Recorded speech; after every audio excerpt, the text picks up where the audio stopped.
पर बीते जे अछि एक पल पल बाहुबल सो तुरते अनु जीत के दुष्टक दल मिथिला के दिया दिया दिखाऊंगा जिनक हम जाति का समान हमारे प्रभु राम सीताराम सियावर राम जय हनुमान।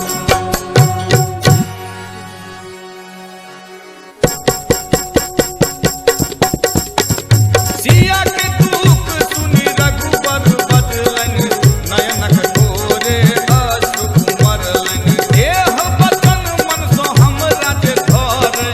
सपनहु में की विपत्ति में पड़े कहलत हनुमत विपत्ति तो तखने राम नाम आ भजन ने जखने प्रभु राक्षसक बात कतेक छै तुम्हारी माँ सिया के अनैत छै सुनु कपि अहाँ सनक उपकारी नहीं कियो देव नर ऋषि तन धारी ई उपकार कारी हम तोहर सन्मुख भ न सकै मन हमर देखलहुँ हम विचार कमन में पूरी न होयब एहि जीवन में देखलन बेरी बेरी प्रभु कपि के पुलकित मगन तन नीर लोचन रे मिथिला के दिया दिया दिखाऊंगा जिनक हम जाति का समान हमारे प्रभु राम सीताराम सियावर राम जय हनुमान। सुनि प्रभु वचन निहार मुख हर्षित भेला हनुमंत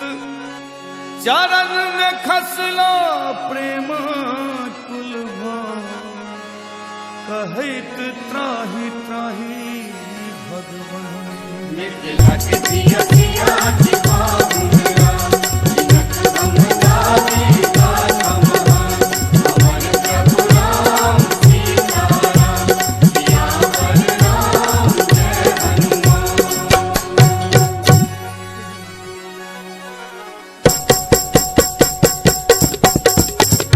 उठब चाहत प्रभु बारंबार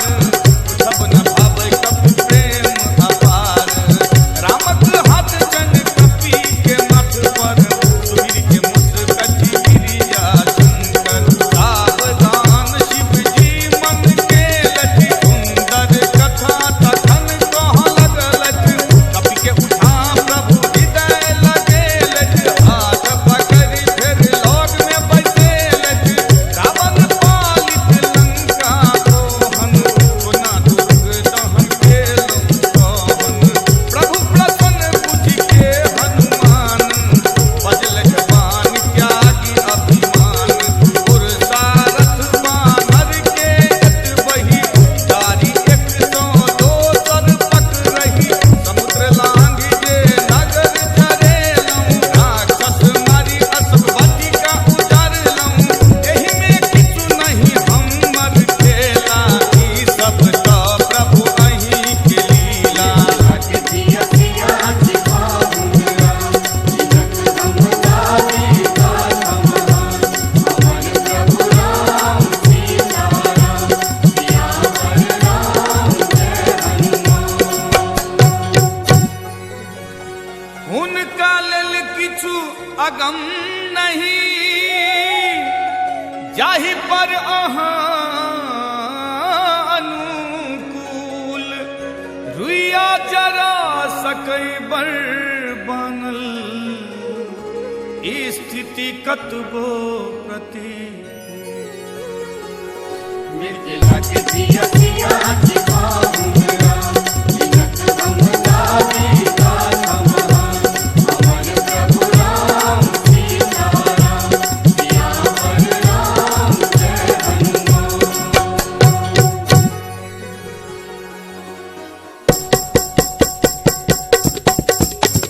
नाथ अहाँक भक्ति भेटै भाग सो कर कृपा हम कही अनुराग सो सरल बानी कपि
तुरत बजेलथि तहन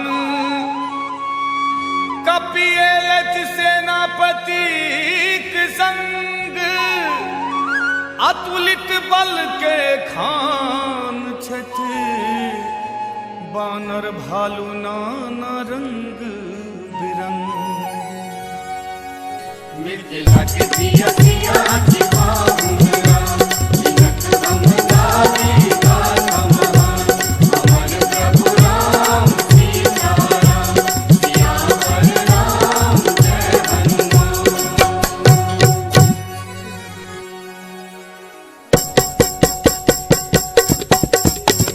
प्रभु चरण में शीश झुकेलथि बानर रीछ महाबली गरजत राम जीवन रख सेना देखलनि कृपा करत फिर नजरि उठेलनि राम कृपा बानर पवि अविरल मन पर्वत पंख जेना लागल हर्षित भव प्रभु आज्ञा देलनि सगुन बहुत शुभ सुंदर भेलनि जिनकर कृत सब मंगल पूर्ण छनि निश्चित सगुन से नीति कहै छनि प्रभु के आगमन से होशिया जानलनि फरक फरकी जेना अंग हुनका कहलनि जे शुभ सीता के भेलनि ओतबे अशुभ रावण के घटलनि जेना चलल से पावन कियो पार गरजे बानर भालू अपार शास्त्र जिनक नख पहाड़ गाछ छथि इच्छाधारी नभ पर ओ चलत सिंह सनक ओ गर्जन करे हाथी दिशक विचलित भौतिक रे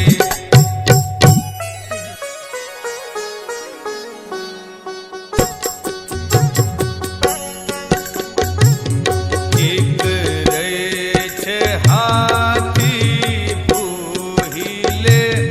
पर्वत डोले सागर में खलबल मचि गेलै हर्षित भेला गंधर्व देव मुनि नाग किन्नरक दुख टरै कट कटहि ओ तवानर करोड़ों और कते करोड़ों दौड़े जय राम प्रबल प्रताप कौशल कही के हुनकर गुण गावे सकने भार अपार सेनक उदार शिष जी मोहित छथिन पुनि पुनि कठोर ओ पीठ कछप के अपन दाँत सँ पकड़े छथिन लागल एहन मानु जेना रघुबरक जतरा सुहावनी कच्छप के पीठ पर लिखल शेष जी जानी एकरा पावनी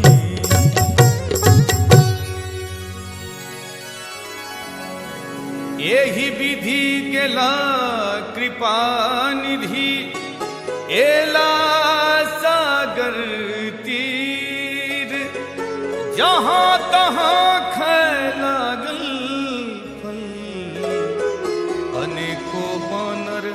भालू वीर।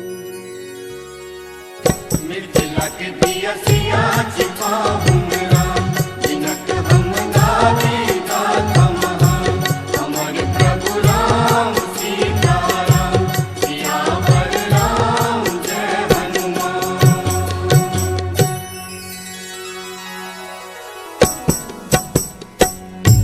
जहिया सो कपि लंका डाहलथि तहिया सो दानव शंका सो जीवति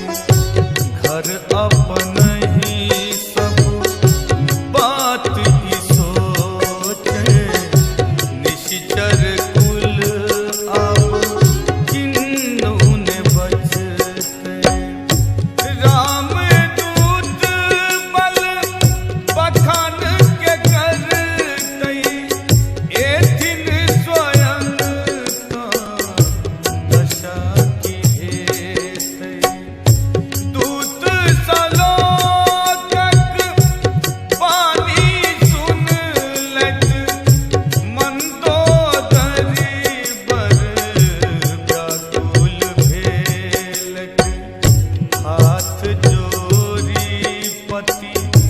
पग ओढ़ेली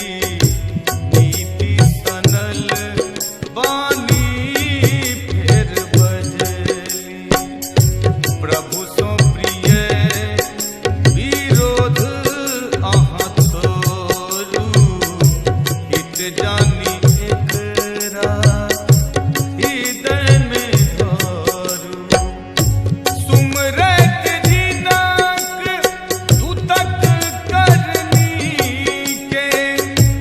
गर्भ गिरे तकने निश्चरनी के चाही जे अहाँ के अपन भलाई हेजु नारी हुनक सजीव बजाई राक्षस कमल कुल के दुख दैले सीता पूसक राति बनल ये नाथ सुनु बिन सीता देने ब्रह्म शंभु सोने हित अछि भेले मिथिला के दिया सिया चिताहुन राम जिनक हम गावे गाथा महान हमर प्रभु राम सीता राम सियावर राम जय हनुमान राम बाण अछि सर्प सन राक्षस भेंग समान जाधर एकरा नहीं ग्रसने अछि छोरी हट करू समाधान मिथिला के दिया सिया चिताहुन राम जिनक हम गावे गाथा महान हमर प्रभु राम सीता राम सियावर राम जय हनुमान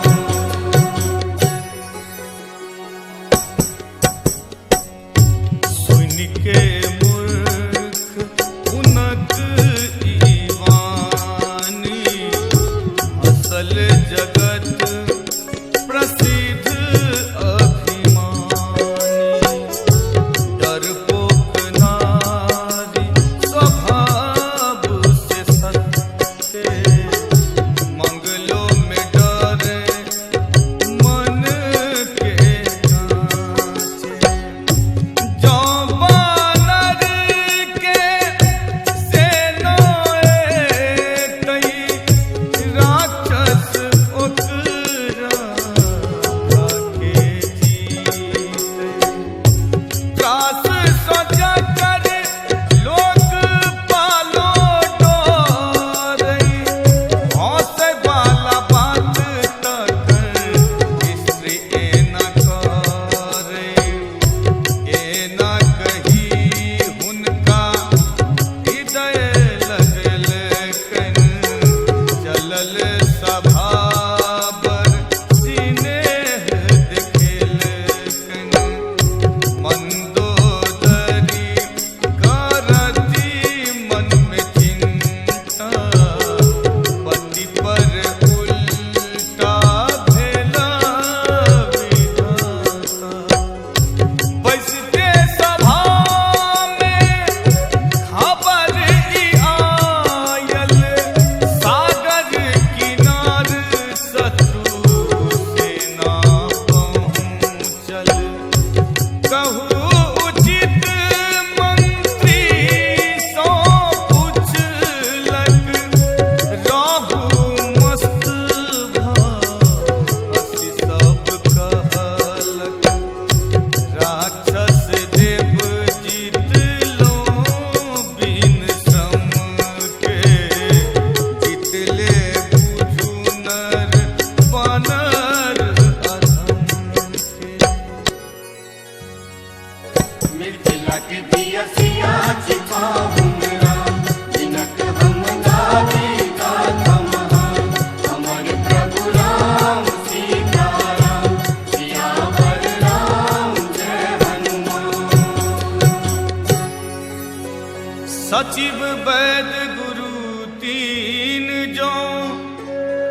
बाजती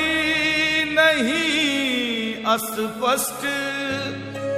राज धर्म आ शरीर तीनू होई तुरंते नष्ट मिथिला के दिया सिया छिपाहुन राम जिनक हम गावे गाथा महान हमर प्रभु राम सीताराम सियावर राम जय हनुमान।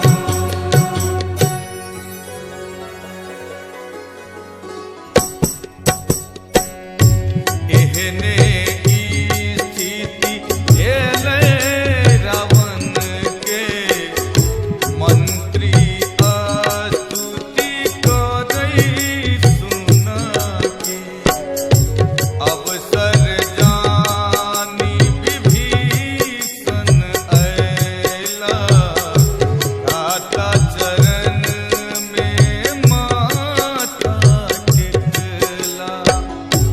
माथ झुका बैसला फेर आसन बजलथि वचन पाबि अनुशासन हे कृपालु जो पुछलहु बात बुद्धि अनुसारे कहै छी तात जे नर चाहे निज कल्याण सुजस सुमति सुख सुगति महान से पर नारी ललाट न देखति त्यागति चौक चंद्र जेना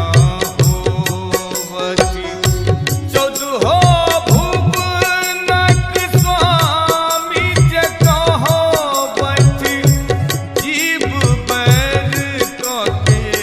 नष्ट भऽ जाइ छथि चतुर कतेको गुण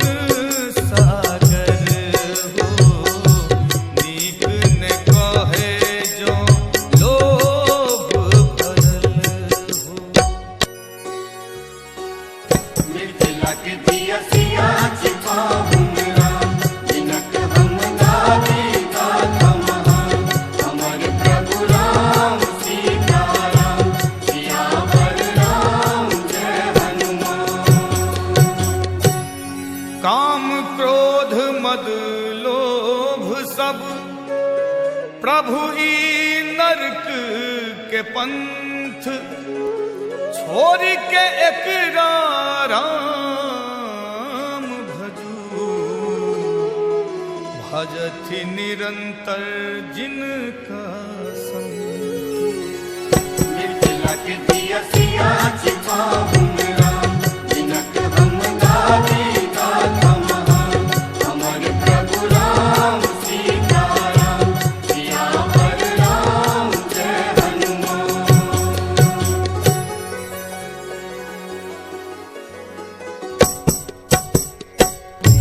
भैया राम पाल के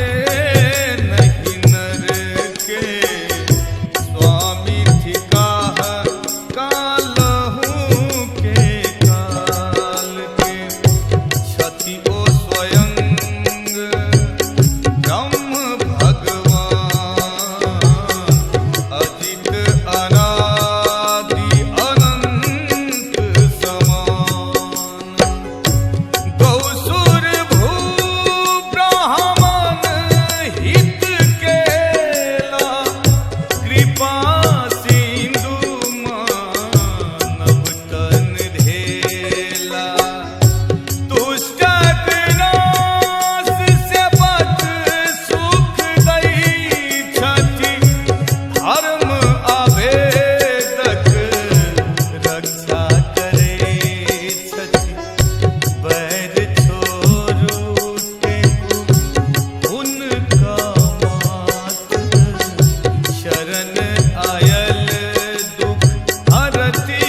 के दिया सिया छिपाऊं राम जिनक हम लागे गाथा महान हमारे प्रभु राम सीताराम सियावर राम जय हनुमान। बारंबार हम चरण धरी विनय करी दस शीश छोड़ दिया मद मोह मान आ भजु कौशलाधीश। मुनि पुलस्तक शिष्य हम पठेला कहोई बात सुंदर अवसर पाबिके कही दे लहूं हम तात।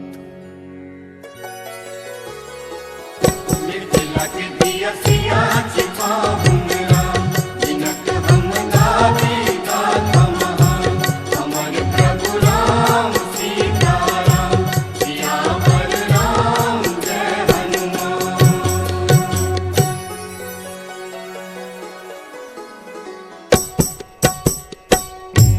माल्यवंत मंत्री कुशाग्र छल सबटा बात हर्षित भऽ सुनल।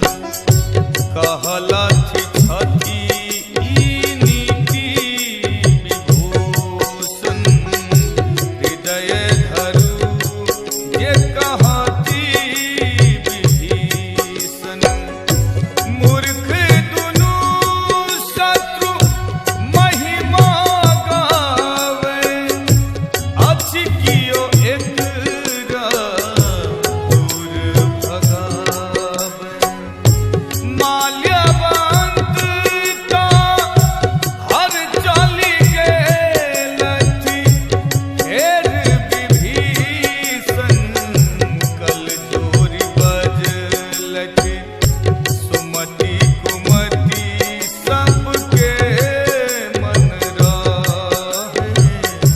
नाथि ई वेद पुराण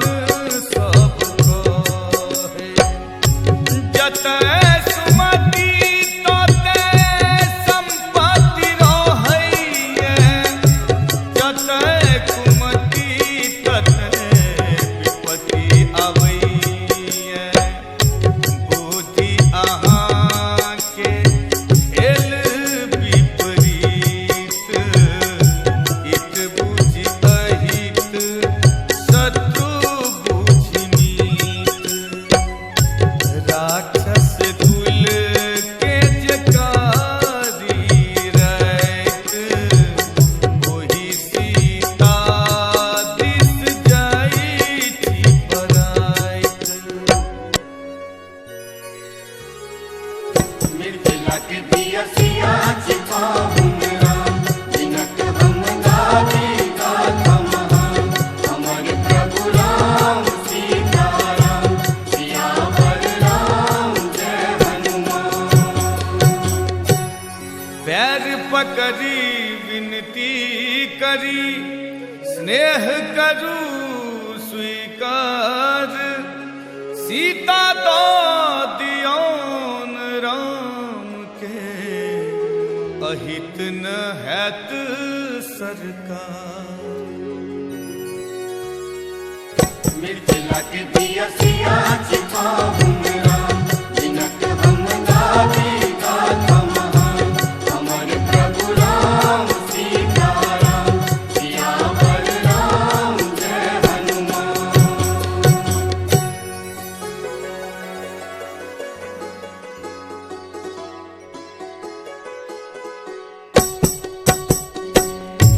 वेद पुराण अपन गीतवानी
दिया सिया चिखाऊं राम जिनक हम गावे गाथा महान अमर प्रभु राम सीता राम सियावर राम जय हनुमान। राम सत्य संकल्प प्रभु सभा काल बस तोहर हम रघुबीर शरण जैत छी कहब न दोष कियो मिथिला के दिया सिया चिखाऊं राम जिनक हम गावे गाथा महान अमर प्रभु राम सीता राम सियावर राम जय हनुमान।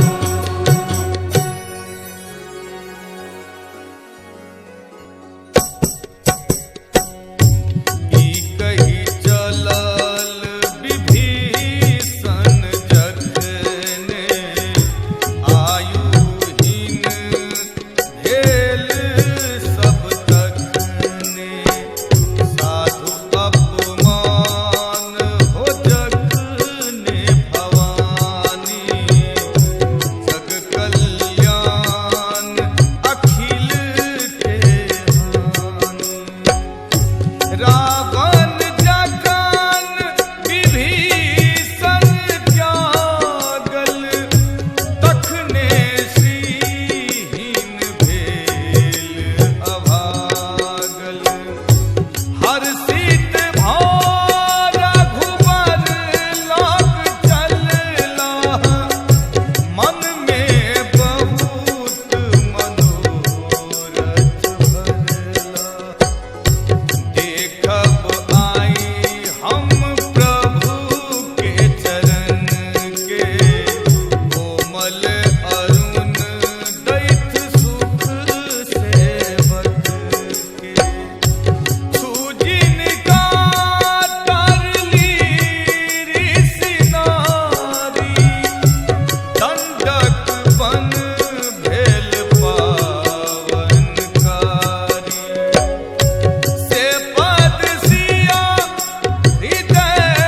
में धारथि कपट मृगा संग ऊपर दौड़लथि जे पद रहे शिव हृदय सरोवर देखब आई अहो भाग्य हमर। मिथिला के दिया सिया चिखाऊं राम जिनक हम गावे गाथा महान अमर प्रभु राम सीता राम सियावर राम जय हनुमान। जाहि चरण के पादुका में भरत लगेल मोन से पद आई निहारब हम होयत शीतल मोर नैन। मिथिला के दिया सिया चिखाऊं राम जिनक हम गावे गाथा महान अमर प्रभु राम सीता राम सियावर राम जय हनुमान।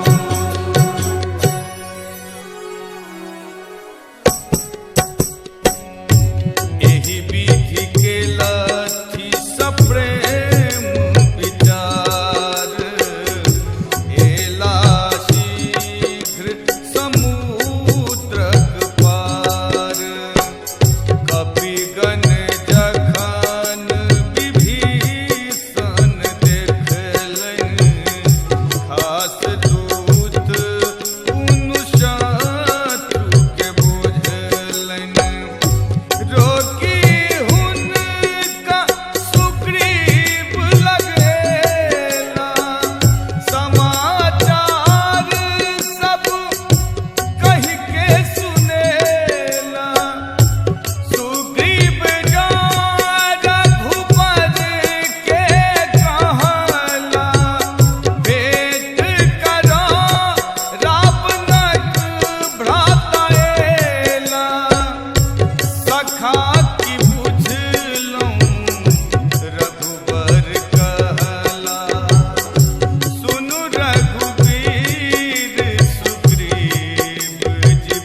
रथ के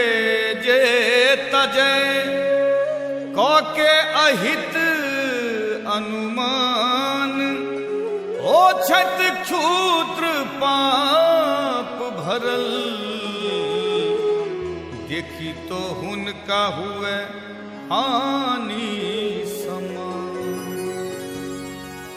मिथिला के दिया सिया छिपाऊंगा जिनक हम गावे गाथा महान हमर प्रभु राम सीताराम सियावर राम जय हनुमान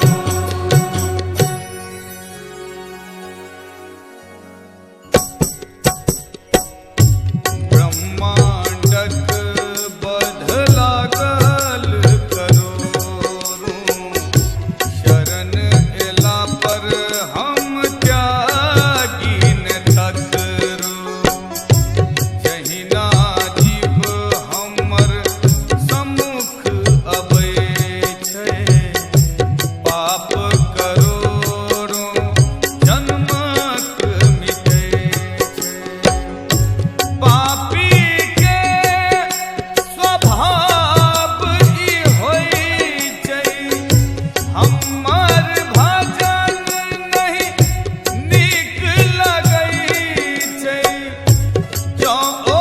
दुष्ट हृदय के रहितै सन्मुख हमर आबि की सकीतै निर्मल मन जन हमरा पाबै हमरा कपट छल छिद्र निभाबै पठेलक रावण जो भेदो लैले डरने हानि हमरा अइतैले जग में सखा जतेक निशिचर बसै छै क्षण में लखन ओकरा मारि सकै छै एत शरण जो हो भयभीत राखब ओकरा जेना प्राणक प्रीत मिथिला के दिया सिया छिपाऊंगा जिनक हम गावे गाथा महान हमर प्रभु राम सीताराम सियावर राम जय हनुमान दुनु स्थिति में नेन आऊ कहला हंस कृपा निकेत जय कृपाल कही चलला सुग्रीव अंगद बजरंगी समेत